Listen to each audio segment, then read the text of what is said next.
matag gutlo, matag adlaw. Adunay mga panghitabo dito sa kauluhan, panghitabo sa gawas sa atong nasod, ug adunay mga panghitabo dinhi sa atong dapit. Mga panghitabo nga mo'y makapaikag sa katawhan, nga mabinantayon sa lakat ug dagan sa panahon karon. Itanyag ning istasyon DXSR ang 7 o'clock Breakfast News.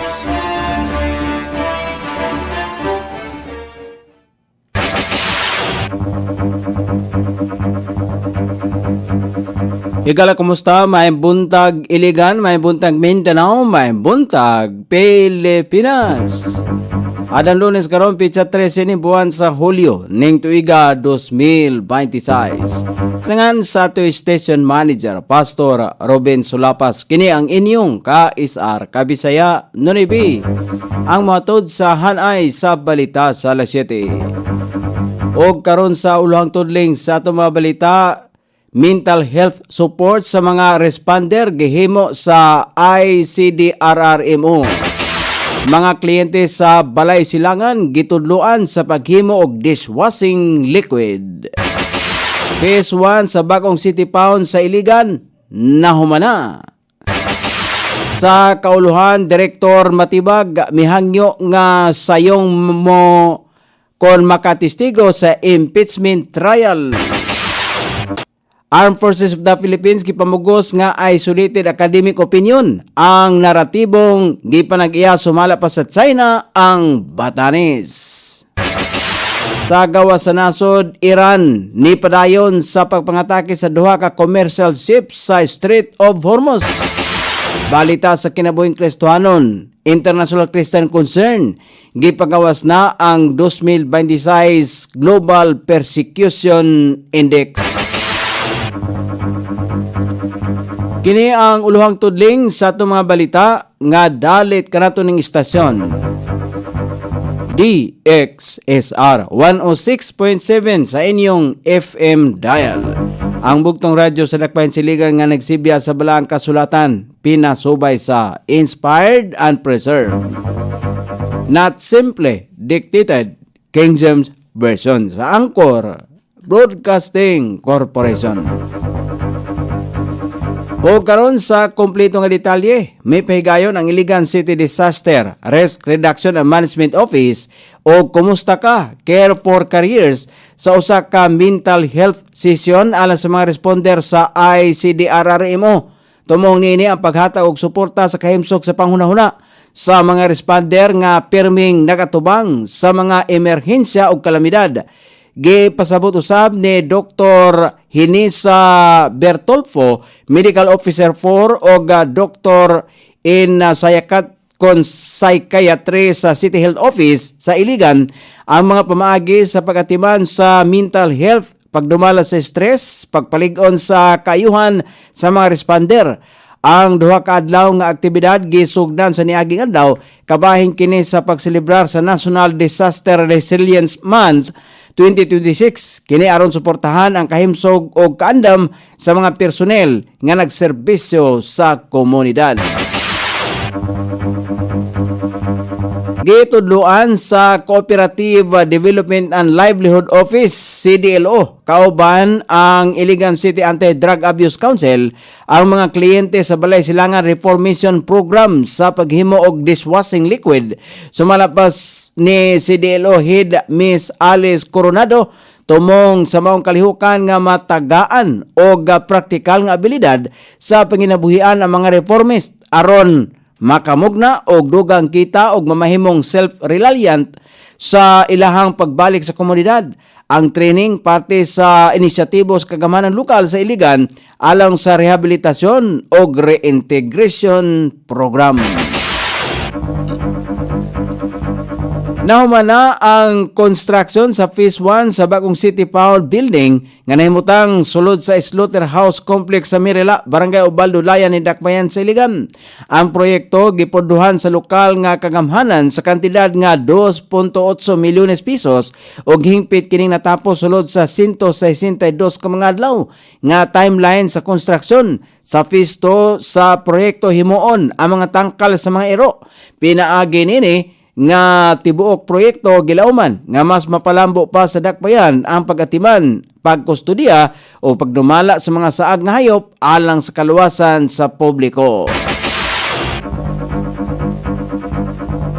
Balita sa kauluhan, gihangyo ni National Bureau of Investigation, NBI Director Melvin Matibag sa House Prosecution Panel nga may schedule nga mas sayo ang iyang pagtistigo sa impeachment trial ni Vice President Sara Duterte aron dili malangan ang paghusay. Sa sulat nga gipadala kang lead prosecutor ug Batangas Representative Jervil Luistro, gisulti ni Matibag nga nakatakda siyang mutambong sa usa ka summit sa mga law enforcement leaders sa Thailand sa Hulyo 21 ug 22. Busa gihangyo niyang makaatubang sa Senado sa dili pa ang Hulyo 20. Sumala pa kang Matibag, personal yang representahan ang NBI sa pagpulong kauban ang mga opisyal sa Federal Bureau of Investigation o Royal Thai Police may tungod sa scam o transnational organized crime sa Asia Pacific. Tungod niini gihangyo niyang mauna ang iyang pagtestimonya aron dili maapektuhan ang dagan sa impeachment proceedings. Gilauman nga maghatag si Matibag og testimonya kalabot sa investigasyon sa NBI sa sumala pay pagpanghulga ni Duterte batok nila ni Presidente Ferdinand Marcos Jr., First Lady Aranita Marcos o kanhi House Speaker Martin Romualdez. Ang nasong aligasyon ang isa sa mga nag-unang basihanan sa Articles of Impeachment nga gipasaka batok sa Vice Presidente.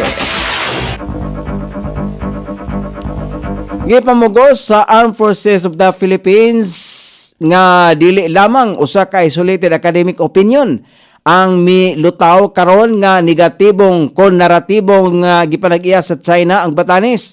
Sumala pa ni Rear Admiral Roy Vincent Trinidad, ang Armed Forces of the Philippines Special Spokesperson for West Philippine Sea, yang gihatagan og katinawan nga ang naasoyng naratibo ang konektado sa Communist Party og banyagang nasod. Sumala pa niya nga ang ingon ani nga mga simpleng pamahayag o naratibo gikan sa China ang dili bag-o og adunay intensyon susama sa pag-angkon nini sa teritoryong West Philippine Sea.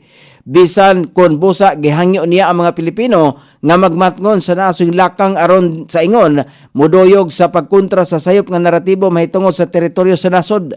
Nagtuo pa ang nasong opisyal nga ang paglutaw sa pinakabag-ong naratibo ang inisyal nga lakang pa lamang sa mas mosunod nga plano sa banyagang nasod. Kabahin sumala pa kini sa malign influence nga kanhina nga binuhatan sa banyagang nasod nga mas maayong sa sayong bahin pa lamang ang gilayong maaksyonan. Balita sa gawa sa nasod, nagpaulan ang Islamic Revolutionary Guard Corps kon GC nasod sa Iran og duha ka missile ngadto sa mga komersyal nga barko nga niagi sa Strait of Hormuz. Gikataho nga usa ka Qatari oil tanker ang gitinguha sa nga mulahos sa Omani route sa Strait of Hormuz kauban ang US Navy support apan gitarget sa IRGC tungod kay gibaliwala ang warning niini. Tungod ini kalit nga nagpalupad og strike usab ang Amerika ngadto sa pagpangatake nga gihimo sa IRGC. O karon sa balita sa kinabuhing Kristohanon, gipagawas na sa International Christian Concern ang 2026 Global Persecution Index nga naghimo og lawom nga analisis sa mga pagpanglutos sa mga Kristohanon sulod sa 20 ka mga kanasuran. Ang mga dokumento nga ilang nakuha gikan sa mga journalist, stakeholders, organization o guban pa mga Kristohanon ang nahimong basihanan sa pagkahimo sa nasong tinuig nga taho. Nakasentro ang nasong taho sa religious freedom, state control sa mga relihiyon, mga kalihukan nga nakaapekto sa dagan sa kasimbahanan ug ang kalit nga pagsaka sa persecution cases sa western countries. Lakip sa nasong taho ang binuhatan sa mga leader nga silang Syrian President Ahmed al-Shara, Indian Prime Minister Narendra Modi ug Nigerian President Bola Ahmed Tinubu o Nicaraguan President Daniel Ortega. O karon sa pagmanabara sa kahimtang sa dagan sa panahon, ang Southwest Monzon makapital sa dakong bahin sa Luzon. Ang Metro Manila, Ilocos Region, Cordillera Administrative Region, Zambales, Bataan, Tarlac, Pampanga, Bulacan, Cavite, Laguna, Batangas, Rizal, Occidental Mindoro, Oriental Mindoro, Palawan, ubang bahin sa Luzon, ubang bahin sa Visayas, o ubang bahin sa Mindanao. Ang makasinati gihapon karong adlaw ug manag-umon nga kalangitan inubanan sa patak-patak ka mga pagulan ilabi na panahon sa kapunon ug sa sayong takna sa kagabion. Kini epekto sa southwest monsoon ug localized thunderstorm. Sukod sa temperatura dinhi sa dakbayan siligan ang kabuglaon ana sa 25 ug ang kainiton musangko sa 29 degrees centigrado. Ang adlaw misilang kaniya sa alas 5:34 ug mosab unya sa alas 6:30 sa sayong takna sa kagabion.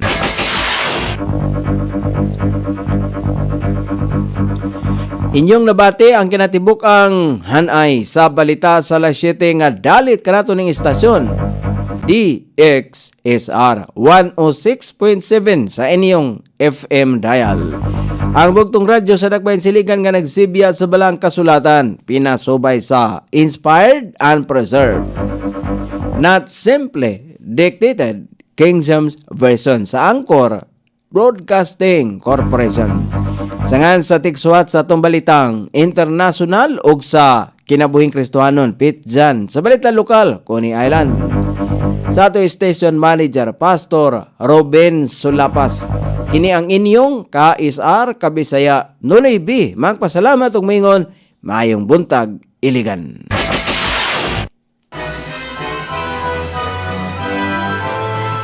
Inyong nabati ang 7 o'clock breakfast news hangtod na usab og mga adlaw sa samang takna o sa samang istasyon.